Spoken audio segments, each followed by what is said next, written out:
Unlike some of the other watches I've reviewed and worn for running, this has a much more everyday wear design that also includes health and fitness metrics to keep you motivated and keep you working towards your goals. So today I'm reviewing for you the Fitbit Versa 3.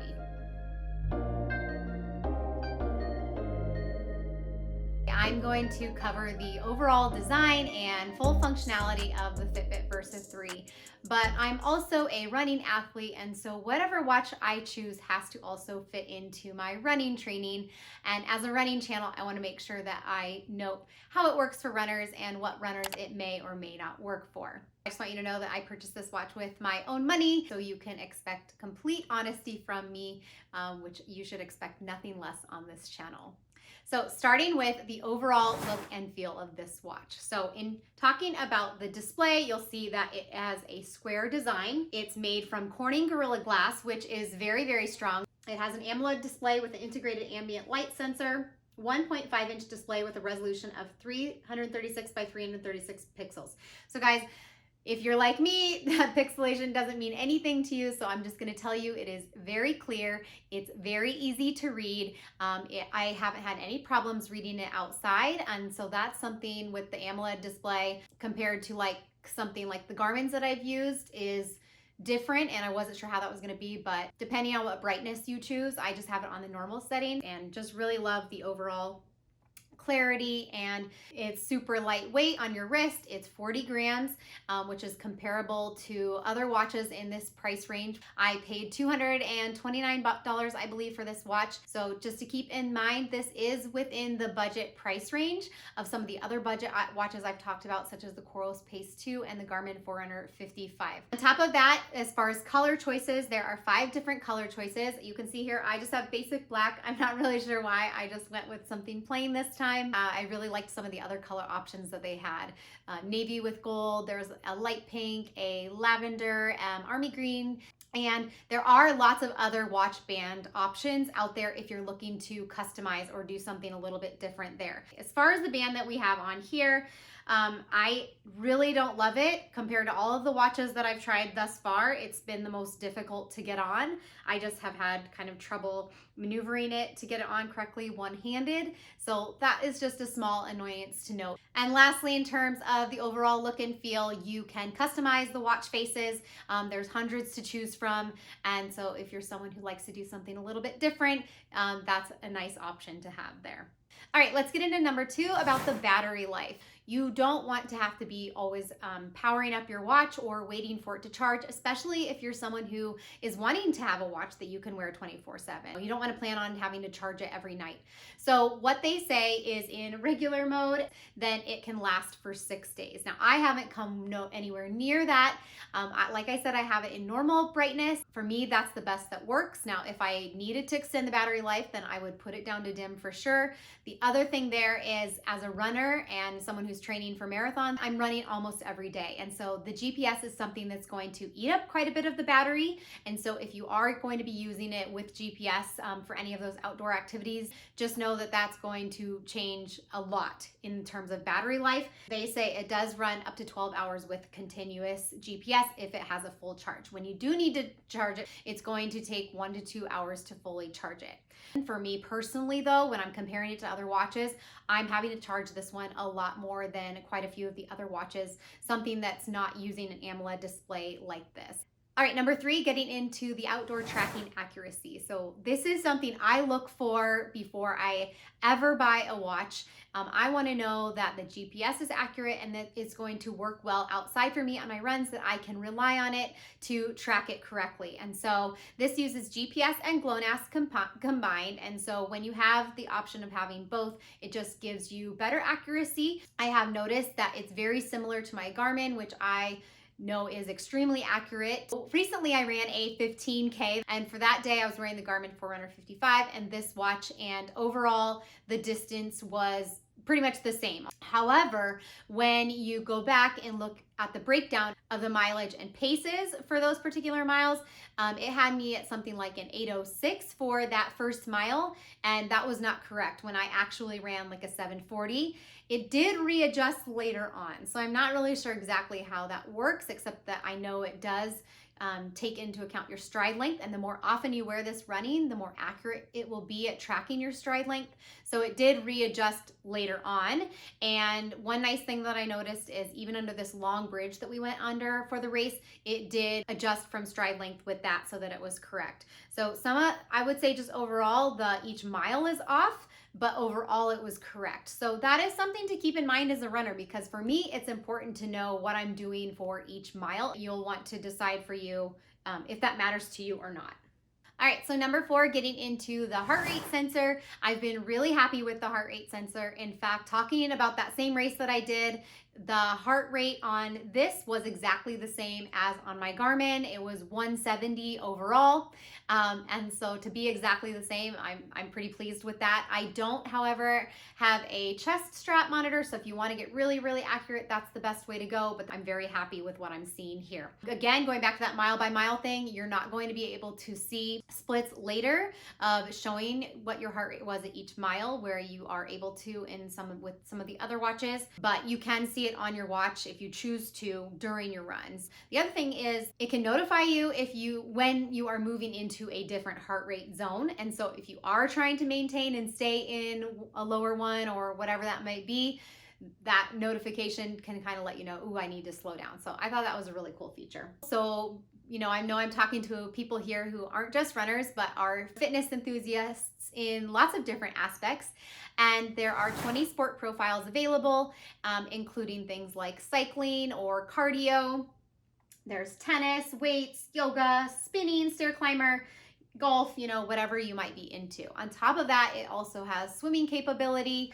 It's waterproof and it will track your laps through your swimming. However, I did find that it really wasn't super high functioning in this area, that you can go back later and look in the app and see your metrics for that swim, but you can't actually see them while you're swimming. I do like that I can use it for those cardio portions or strength portions of Orange Theory that aren't just including running. And then on top of that, it does have a treadmill option, and I have used that on my treadmill. And I haven't really found anything that's really perfect with a treadmill. In the end, you get a good idea of your steps and your mileage. It just may not be spot on. All right, so for these health metrics, let's go ahead and start with the sleep. So it has really great sleep tracking. I've been really impressed by how accurate it is. I've had other opportunities to try some watches with sleeping, and I've noticed sometimes they don't track when you're laying awake in bed. Even just those little bit of nuances from your heart rate going up when you're awake, it couldn't quite track those, and so it thinks you're still sleeping. But I did notice it was tracking that. It'll track light sleep, REM sleep, deep sleep. If you are someone who is really trying to focus on these things, then I think you're going to be really, really happy with the sleep metrics on this particular watch. All right, I'm going to go through some of the other metrics. I'm going to look at my computer here so that I make sure I get all of them for you. And it gives stress management score based on your heart rate and sleep. It measures breathing rate, heart rate variability, skin temperature, oxygen saturation, resting heart rate. You can do mindfulness sessions, which I think is really nice. It also tracks menstrual health. It counts steps, calories, floors, miles, and you can also set exercise goals for yourself. And I think that that's something really motivating about this watch. So if you're maybe someone who has a hard time getting your workouts in, or you need to be motivated by something, I do think some of the aspects of this watch are really motivating there. It's very visual, and you can see, oh, I haven't gotten my steps in, or oh my gosh, I haven't gotten all of my workouts in for the week, and I've got 4 days left, and I have 4 more workouts. I probably need to work out all of those days in order to meet my goal. And so I really like that part about this watch. For me personally, I already run almost every day. I'm not actually really tracking steps and calories and how many days I am working out necessarily, because I'm really following a plan that I have set for myself. However, when I wasn't training for something, I do think that this would really come in handy and motivate me at a time where maybe I wasn't working towards a particular goal or had a race in mind that I was training for. All right, so this is the important part for all of you runners. Let's talk about what you're going to see if you're using this for your running. So there are several stats that you can choose from to see during your run. The ones that you probably would typically want to have are options: distance, overall pace, lap pace, elapsed time. Really, all of the options there are things that I would use. You can choose to also have your heart rate showing, time of day, that type of thing. And The thing that's very different though from the other watches that I've used is that you can see several things on the screen, and you might see 4 things on this screen and 4 things on the next screen, or you can at least choose to have that. You cannot choose to have that on this particular watch. So instead, once you start your run, you can scroll through each of those. So it just means more time kind of looking at your watch or scrolling through to get what you want. And that is something that I found to be a little bit annoying. I want to see lots of different things at one time.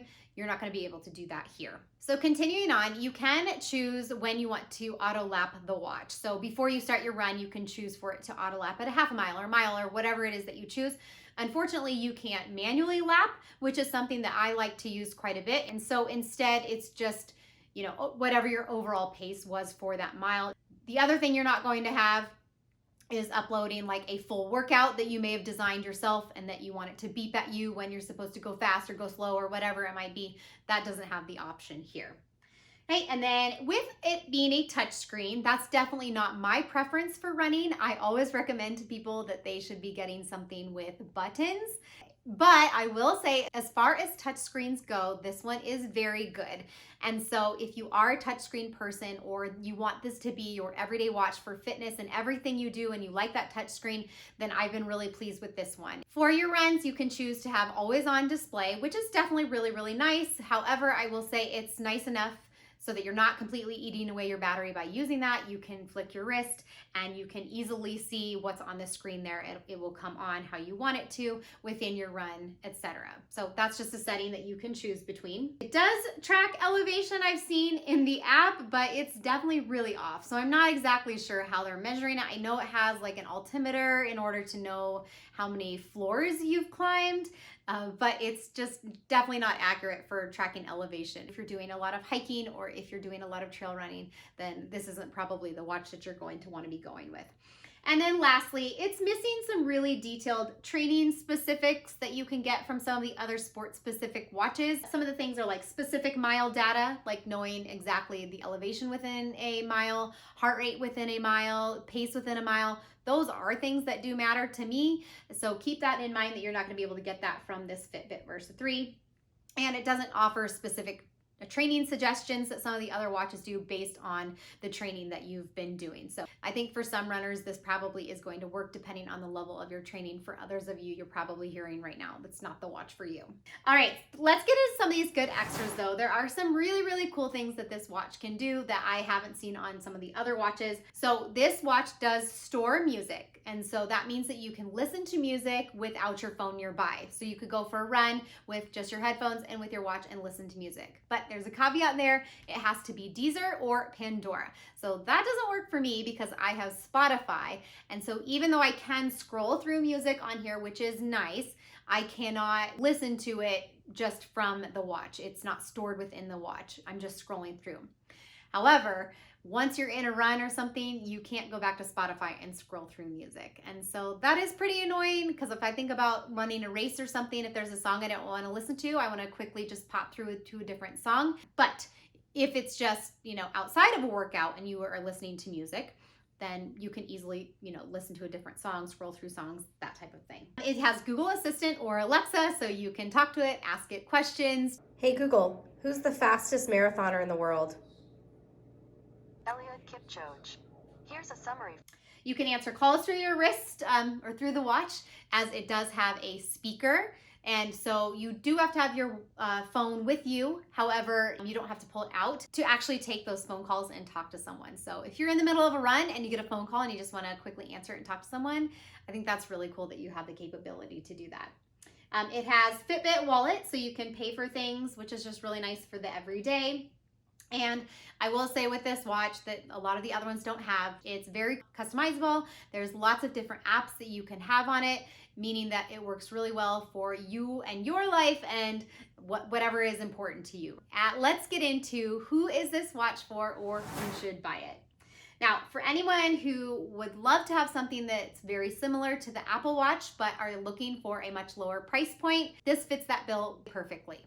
If you are someone who does a lot of different types of fitness activities and you do like to run sometimes, or you like to go to the gym, you like to cycle, you like to swim, and you really just want to be training a lot of those health metrics and set those goals for yourself and meet those goals and be motivated to work out, then this has all of those features that you need.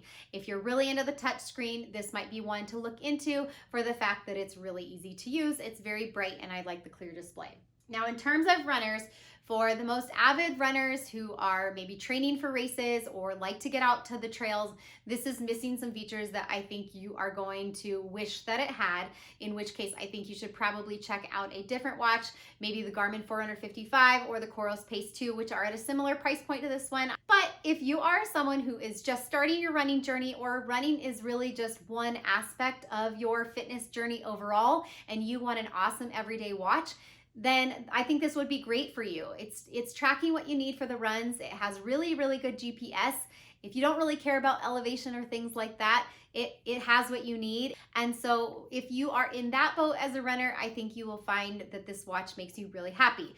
I will say though, you never know where your running journey might take you, and you might really start to be that person who loves all the data, who wants all of the training metrics that this doesn't just quite have, in which case you might want to be looking into something else.